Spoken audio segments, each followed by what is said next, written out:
राधे आप सभी को। आज मैं आपको पुरुषोत्तम मास का 23वां अध्याय सुनाऊंगी। ओम नमो भगवते वासुदेवाय। दृढ़ धनवा राजा बोला, हे मुनियों में श्रेष्ठ, हे दीनों पर दया करने वाले, श्री पुरुषोत्तम मास में दीपदान का क्या फल है, सो कृपा करके कहिए।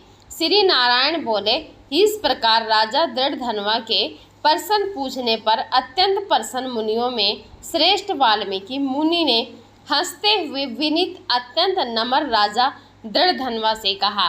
वाल्मीकि मुनि बोले, हे राजाओं में सिंह सदृश पराक्रम वाले, पापों का नाश करने वाली कथा को सुनिए, जिसके सुनने से 5 प्रकार के महान पाप नाश को प्राप्त होते हैं। सौभाग्य नगर में चित्रबाहु नाम से प्रसिद्ध बड़ा बुद्धिमान अत्यंत बलवान राजा था। वह क्षमाशील, समस्त धर्मों को जानने वाला, शील, रूप और दया से युक्त, भक्त, ब्राह्मणों का भक्त, भगवान का भक्त, कथा के शरण में तत्पर, हमेशा अपनी स्त्री में प्रेम करने वाला, पशु पुत्र से युक्त, चतुर्गुणी, सेना से युक्त, ऐश्वर्य में कुबेर के समान था। उसकी चंद्रकला नाम की स्त्री 64 कला को जानने वाली, पतिव्रता, महान भाग्यवती, भगवान की भक्ति को करने वाली थी। उसके साथ युवा चित्रबाहु राजा पृथ्वी का भोग करने लगा, बिना श्री कृष्ण के दूसरे देवता को नहीं जानता था। एक दिन पृथ्वीपति राजा चित्रबाहु ने दूर से ही आए हुए मुनियों में श्रेष्ठ अगस्त्य मुनि को देखकर पृथ्वी में दंडवत प्रणाम कर उनकी विधि पूर्वक पूजा की और भक्ति से आसन देकर मुनि श्रेष्ठ के सम्मुख बैठ गया। विनय से नम्र होकर मुनि श्रेष्ठ से कहा। राजा बोला, आज मेरा जन्म सफल हुआ, आज मेरा दिन सफल हुआ, आज मेरा राज्य सफल हुआ, आज मेरा ग्रह सफल हुआ और आप श्री कृष्ण चंद्र के सेवक आज मेरे ग्रह में आए हैं। आपसे देखा गया कि मैं ताम पूजस से मुक्त हो गया हूँ। आपको हाथी घोड़े रथ से युक्त समस्त राज्य समर्पण किया। हे मुनि श्रेष्ठ, आप वैष्णव हो, आपके लिए कोई भी अदेय वस्तु नहीं है। वैष्णव को थोड़ा भी दिया हुआ मेरू पर्वत के समान होता है। जो कौड़ी के बराबर शाक अथवा उत्तम अन्न जिस दिन वैष्णव ब्राह्मण को नहीं देता है, वह दिन उसका विफल है, ऐसा वेद के जानने वालों ने कहा है। जो कोई द्विजाति विष्णु भक्त हो, वे सब पूज्य हैं, उनका वाणी में मन कर्म से सत्कार करना चाहिए, ऐसा मुझसे गर्ग गौतम सुमंतु ऋषि ने कहा है। जब तक सूर्योदय नहीं होता है, तभी तक तारगण की प्रभा रहती है। जब तक वैष्णव ब्राह्मण नहीं आता है, तभी तक दूसरे ब्राह्मण कहे गए हैं। अगस्त्य मुनि बोले, हे चित्रबाहो, हे महाभाग, हे नृप, इस समय तुम धन्य हो। ये सब प्रजा धन्य है जो तुम वैष्णवों की रक्षा करते हो। जो राज्य वैष्णव का नहीं हो, उसके राज्य में वास नहीं करना। शून्य वन में वास करना अच्छा है, परंतु अवैष्णव के राज्य में रहना अच्छा नहीं है। जिस प्रकार नेत्रहीन शरीर, पतिहीन स्त्री, बिना पढ़ा हुआ ब्राह्मण निनद है, वैसे ही वैधव रहित देश निनद है। जैसे दांत के बिना हाथी, पंख के बिना पक्षी, 10वीं विद्या द्वादशी कही गई है, वैसे ही वैष्णव रहित देश है। जैसे कुशा रहित संध्या, तिलहीन तर्पण, वृत्ति के लिए देवता की सेवा है, वैसे ही वैष्णव रहित देश कहा है। जैसे केशों को धारण करने वाली विधवा स्त्री, स्नान रहित व्रत, ब्राह्मण में गमन करने वाला शूद्र है, वैसे ही बिना वैष्णव का राष्ट्र निनद है। जो श्री कृष्ण चंद्र जी के चरणों का आश्रय करने वाला है, सत्पुरुषों से राजा कहा गया है, उसका राष्ट्र हमेशा वृद्धि को प्राप्त होता है और उसकी प्रजा सुखी होती है। हे राजन, जो मैंने तुमको देखा, इसलिए मेरी दृष्टि सफल हुई। भक्तवत आपके साथ बात करने से आज मेरी वाणी सफल हुई। हे राजन, मेरी आज्ञा से यह राज्य तुमको करना चाहिए।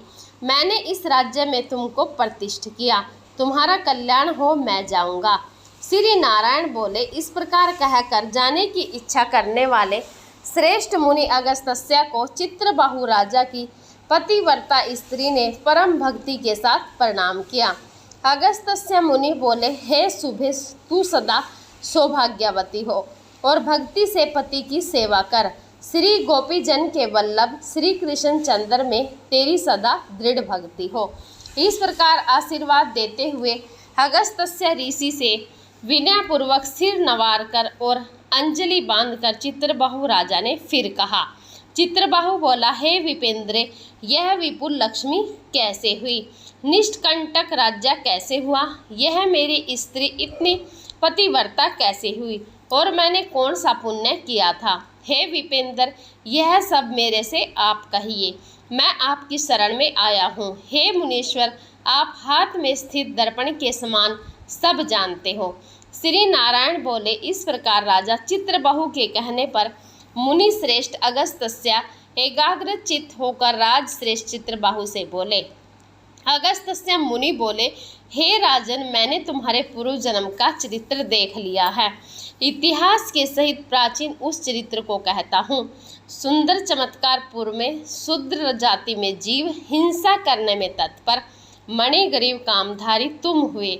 सो तुम नास्तिक, दुष्ट चरित्र वाले, दूसरे की स्त्री को हरण करने वाले, कृत धन, दुर्वनीत, शिष्टाचार से रहित हुए। और तुम्हारी यह जो स्त्री है, यह पूर्व जन्म में भी स्त्री थी।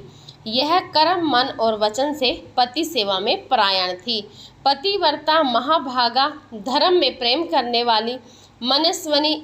इसने कभी भी तुम्हारे विषय में दुष्ट प्रभाव नहीं किया है। पाप कर्म को करने वाला तुम्हारा जाति और बांधवों ने त्याग कर दिया और क्रुद्ध होकर राजा ने सब उत्तम धन ले लिया।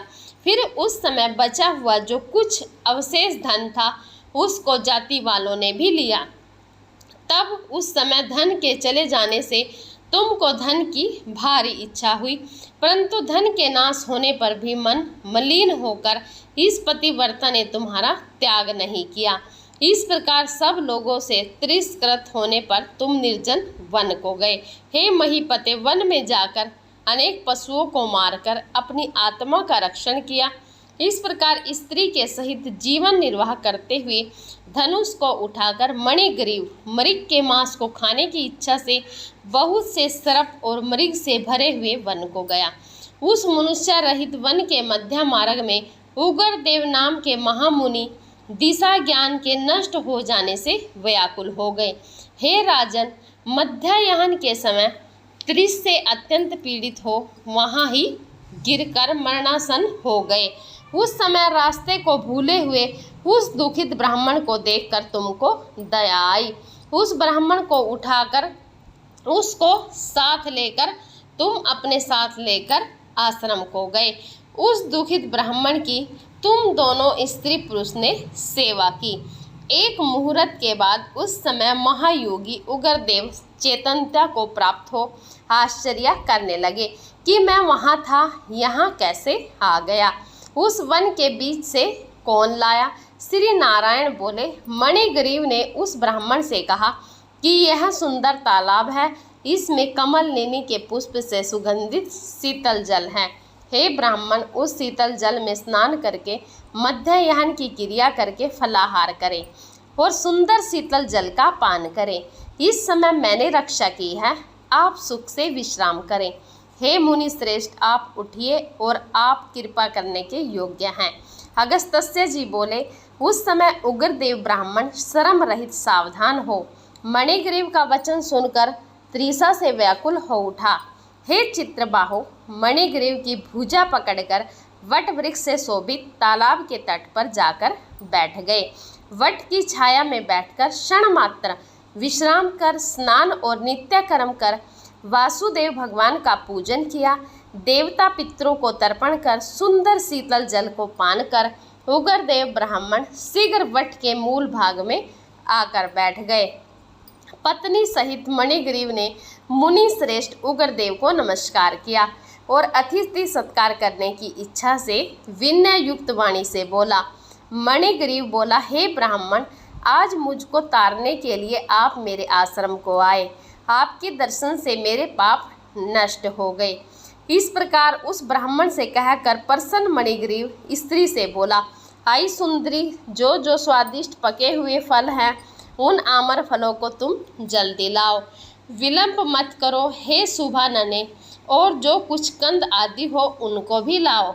इस प्रकार स्त्री अपने पति के वचन को सुन फलों को और कंदकादिकों को लाकर हर्ष से ब्राह्मण के सामने रखती है। मणिग्रीव फिर मुनि श्रेष्ठ से बोला कि हे ब्राह्मण, इन फलों को ग्रहण कर मुझ स्त्री पुरुष को कृतार्थ करे। उग्रदेव ब्राह्मण बोला, तुमको मैं नहीं जानता, तुम कौन हो, सो मेरे से कहो। विद्वान ब्राह्मण को चाहिए कि अपरिचित का भोजन नहीं करे। मणिग्रीव बोला, हे द्विजा शार्दूल, मैं मणिग्रीव नामक शूद्र जाति का सज्जनों से, जाति वालों से, अपने बंधुओं से त्यागा हुआ हूँ।